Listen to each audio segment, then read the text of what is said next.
आज की इस वीडियो में हम बात करेंगे 12,460 शिक्षक भर्ती मामले में सुप्रीम कोर्ट सुनवाई की फाइनल अपडेट के बारे में। आप सभी से निवेदन है वीडियो को बिना स्किप किए हुए अंत तक देखें, जिससे वीडियो में शेयर की गई सारी जानकारी को आप आसानी से समझ सकें। तो आइए दोस्तों शुरू करते हैं आज का ये वीडियो और बात करते हैं 12,460 शिक्षक भर्ती मामले में सुप्रीम कोर्ट सुनवाई से जुड़ी हुई आज की ये बड़ी अपडेट। दोस्तों जैसा कि आप सभी लोग जानते हैं 12,460 शिक्षक भर्ती में चयनित साथियों का स्कूल आवंटन रुका हुआ है। स्कूल आवंटन के लिए जब बड़े स्तर पर प्रयास किया गया निवेदन कार्यक्रम के रूप में, तो सचिव सर डीजी मैम और बेसिक शिक्षा मंत्री संदीप सिंह जी ने आश्वस्त किया था कि 11 मार्च सुप्रीम कोर्ट सुनवाई में सरकार बहुत ही मजबूती के साथ उतरने जा रही है और 11 मार्च सुप्रीम कोर्ट सुनवाई के बाद स्कूल आवंटन को लेकर के विभाग की तरफ से बड़ा फैसला लिया जाएगा। एक तरीके से ये कहें कि इन सभी के द्वारा ये आश्वासन दिया गया था कि 11 मार्च सुप्रीम कोर्ट सुनवाई से डायरेक्शन लेने के बाद चयनितों का स्कूल आवंटन किया जाएगा। आज आप सभी को बता दें सुप्रीम कोर्ट में सुनवाई हुई। आप सभी लोग जानते हैं मामला कोर्ट नंबर 10 में सीरियल नंबर 60 पे लिस्टेड किया गया सुनवाई के लिए और कोर्ट के अंदर सुनवाई हुई। सरकार की तरफ से काउंटर एफिडेविट फाइल कर दिया गया, जो उसे फाइल करना था। कोर्ट का निर्देश था काउंटर एफिडेविट फाइल करने के लिए और वहीं 8 जनवरी को जो आदेश निर्गत हुआ था स्टेटस क्यू का, उसको क्लेरिफिकेशन या डायरेक्शन को लेकर के भी याचिका फाइल की गई थी। सरकार को उम्मीद थी और चयनितों को पूरा भरोसा था कि जिस तरीके से सरकार ने बड़ी चाल चली है और दोहरे रूप में कोर्ट के अंदर अपना पक्ष रखने जा रही है, यानी किसी न किसी तरीके से चयनितों का स्कूल आवंटन के लिए डायरेक्शन मिल जाएगा या फाइनल सुनवाई के बाद आदेश मिल जाएगा। लेकिन आज कोर्ट के अंदर क्या हुआ आपको बता दें, मामला टेकअप हुआ सुनवाई के लिए और मात्र 1 मिनट ही मान लीजिए कि सुनवाई हुई मामले की और वहां से चीजें जो निकलकर सामने आई आप सभी को बता दें। जो लोग ये कह रहे हैं कि सरकारी अधिवक्ता की तरफ से पक्ष नहीं रखा गया, बिल्कुल सरकारी अधिवक्ता आपको बता दें एएसजीआई का ऐश्वर्या भाटी मैम सुनवाई के लिए प्रेजेंट हुई और सरकार का पक्ष मजबूती से रखने के लिए वो बोलना चाहिए। लेकिन आप सभी को बता दें आज कोर्ट का पता नहीं क्या मूड था कि वो सुनना ही नहीं चाह रहा था इस मामले को और ना सुनने के लिए आपको बता दें सिर्फ और सिर्फ अगली डेट दे दी गई कोर्ट की तरफ से। अगर एक लंबी बहस होती, एक लंबा आर्गुमेंट होता सरकार के काउंटर एफिडेविट पर, तो चीजें आपको बता दें निकलकर जरूर सही और सटीक सामने आती। सार्थक प्रयास जो किया गया था सरकार के द्वारा उसमें जरूर सफलता मिलती।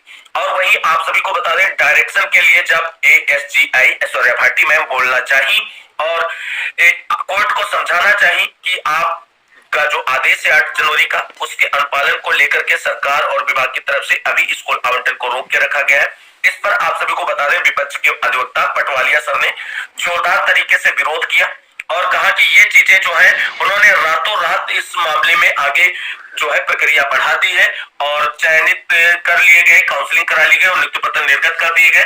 तो अब आपको बता दें सरकारी अधिवक्ता की तरफ से प्रयास किया गया, जब आपको बता दें काउंटर एफिडेविट पर आर्गुमेंट नहीं हो रहा था तो क्लैरिफिकेशन पर कहीं ना कहीं डायरेक्शन लेने का प्रयास किया गया ऐश्वर्या भाटी मैम की तरफ से, लेकिन पटवालिया सर ने उनका विरोध किया जिससे आपको बता दें आर्डर क्लैरिफिकेशन भी नहीं मिल पाया है आज सुप्रीम कोर्ट से 8 जनवरी वाले स्टेटस क्यू आदेश पर। तो कुल मिलाकर के आप सभी को बता दें बहुत सारी चीजें निकलकर सामने आ रही, कुछ ऐसे टर्मिनोलॉजी निकलकर सामने आई है जिसको हमारे भाई जो है समझने में बहुत परेशान है और लोग उसको अपने अपने तरीके से समझाने का प्रयत्न कर रहे हैं। तो जो टर्मिनोलॉजी निकल कर आई है उसको भी समझेंगे, आप सभी लोग बिल्कुल परेशान ना हो। सबसे पहले देख लेते हैं आज कोर्ट के अंदर क्या हुआ। इसको लेकर के एक छोटी सी वीडियो क्लिप भी है सुनवाई की जिसमें पटवालिया सर विरोध कर रहे हैं ऐश्वर्या भाटी मैम की आर्डर क्लेरिफिकेशन की बात का, वो भी आप सभी लोग देख सकते हैं। टेलीग्राम चैनल STTVTSR सर्च करें और वहां ज्वाइन कर ले, वहां पर वो वीडियो आपको देखने को मिल जाएगा। तो देखते हैं आज की कोर्ट सुनवाई की महत्वपूर्ण अपडेट। तो दोस्तों यहाँ पर आज की कोर्ट सुनवाई की फाइनल अपडेट देख सकते हैं।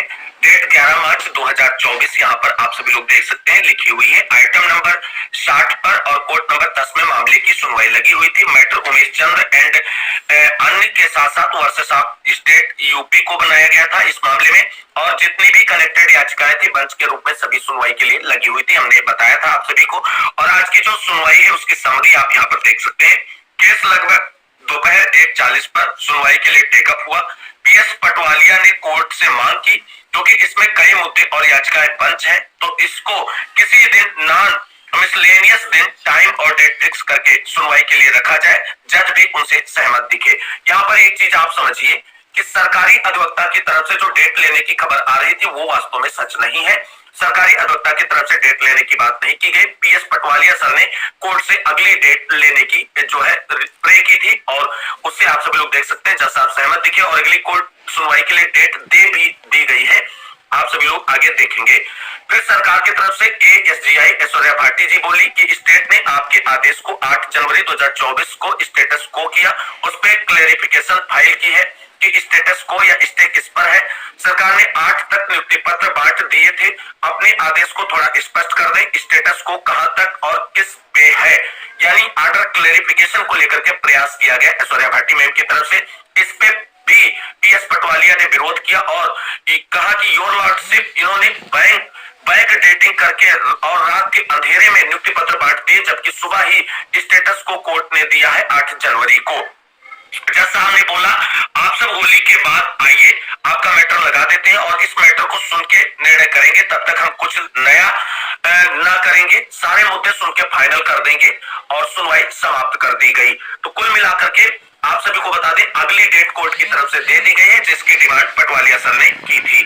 अभी इसका अगर निष्कर्ष हम समझने का प्रयास करें तो आप सभी लोग कुछ चीजें समझिए। सरकार को काउंटर देना ही था तो और पहले लगा देती, शनिवार की छुट्टी के दिन ही क्यों फाइल किया जिससे कोर्ट अगली डेट देती। दूसरा पॉइंट है, जिस पक्ष ने डेट ली थी 11 मार्च की 23 फरवरी को मेंशन करवा के, तो भैया सोमवार और फ्राइडे क्या सोच के डेट लिए, वो उस मैटर में जो पार्ट थर्ड है और सालों पुराना है।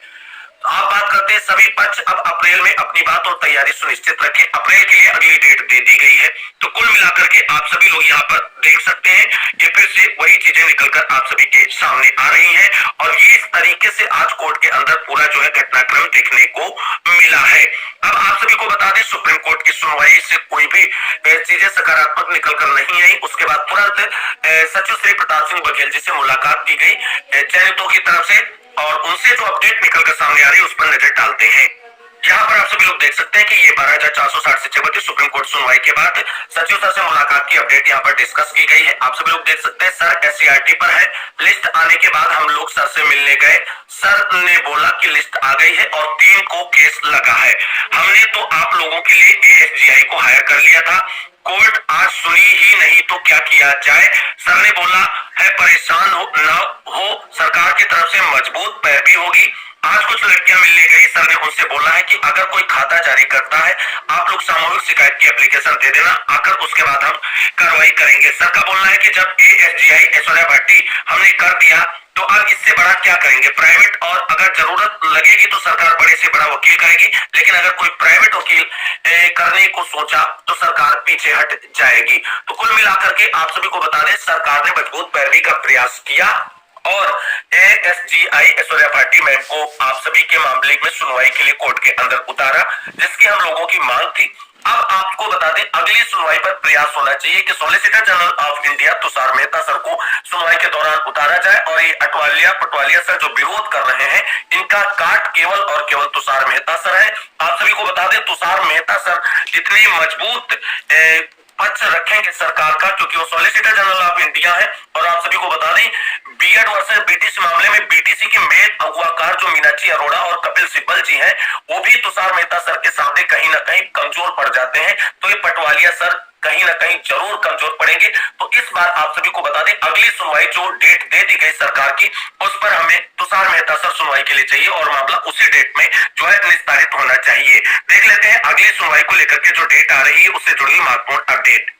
तो दोस्तों यहाँ पर आप सभी लोग देख सकते हैं कि आज की सुप्रीम कोर्ट सुनवाई के बाद जो उमेश चंद्र वाली लीडिंग याचिका है उस पर अगली सुनवाई की डेट शो होने लगी। यहाँ पर आप सभी लोग देख सकते हैं कि आज 11/3/2024 को hon'ble mister justice JK Maheshwari and hon'ble mister justice Sanjay Karol ji की इस मामले को सुना गया है इनकी बेंच में इस मामले को। और यहाँ पर आप सभी लोग देख सकते हैं अगली टेंटेटिव डेट जो है वो 3/4/2024 शो होने लगी है, यानी 12,460 शिक्षक भर्ती मामले में अगली सुनवाई जो है वो 3 अप्रैल के लिए रखी गई है। यहाँ पे आप सभी लोग देख सकते हैं, यहाँ पर देख सकते हैं एडमिशन ऑन 11/3/2024। ये चीज बहुत ही महत्वपूर्ण है, यानी जो भी पक्ष सुनवाई के लिए रखे गए थे उन सभी को एडमिट कर दिया गया है और इनकी सुनवाई अब 3 अप्रैल के लिए लगी हुई है। अब दोस्तों एक प्रश्न निकलकर सामने आता है कि क्या 3 अप्रैल को सुनवाई होगी कि नहीं होगी, क्योंकि जिस तरीके से पहले 2 फरवरी शो हो रही थी अर्चना राय की याचिका में, उसके बाद उमेश चंद्र की याचिका में 28 फरवरी शो हो रही थी, लेकिन उन डेटेड पर सुनवाई नहीं हुई थी और सुनवाई हुई आज 11 मार्च में। तो क्या 3 अप्रैल को सुनवाई होगी? दोस्तों आप सभी को बता दें, सरकार की तरफ से अगर प्रयास किया जाएगा तो इस डेट पर 100% सुनवाई होगी। इस डेट पर कोई टेंशन आप सभी को लेने की जरूरत नहीं है। सरकार केस मेंशन कराएगी और सुनवाई के लिए इस डेट पर मजबूत अधिवक्ता भी खड़ा करेगी। और ये डेट आप सभी को बता दें बहुत ही महत्वपूर्ण होने वाली है, क्योंकि आपको बता दें जिस तरीके से आज हम लोगों को उम्मीद थी, उस उम्मीद पर कोई भी डिसीजन देखने को नहीं मिला है, लेकिन आगे की जो डेट है वो बहुत ही महत्वपूर्ण हो जाएगी। तो कुल मिलाकर के आप सभी के मन में ये विचार नहीं आना चाहिए कि 3 अप्रैल को सुनवाई नहीं होगी। दोस्तों 100% 3 अप्रैल को सुनवाई होगी अगर सरकार ने अपने पक्ष में डिसीजन लेने की तैयारी कर रखी और मजबूत पैरवी का जो वादा है सभी से, उसको अगर खरा उतरना चाहती है उस पर और अपनी बातों को कहीं ना कहीं आगे बढ़ाना चाहती है और जो भर्ती प्रक्रिया सरकार की तरफ से की गई है उसको अगर अप्रूव कराना चाहती है सुप्रीम कोर्ट से, तो 3 अप्रैल की सुनवाई सरकार हर हाल में कराएगी। तो अभी आप सभी लोगों को बता दें 3 अप्रैल की सुनवाई फिक्स है और सरकार इस पर कुछ न कुछ बड़ा जरूर करने की तैयारी में उतरेगी। तो ये डाउट अभी नहीं रहना है, 3 अप्रैल अभी आप सभी लोग सुनवाई मानकर चले होगी। मामला अब मेंशन बहुत जल्दी कराना होगा सरकार को, क्योंकि इस डेट में सुनवाई हर हाल में होनी ही चाहिए। अगर केस मेंशनिंग में डिले होगा तब इस डेट में सुनवाई नहीं होगी, अन्यथा इसी डेट में आप सभी को अगली सुनवाई होती नजर आएगी।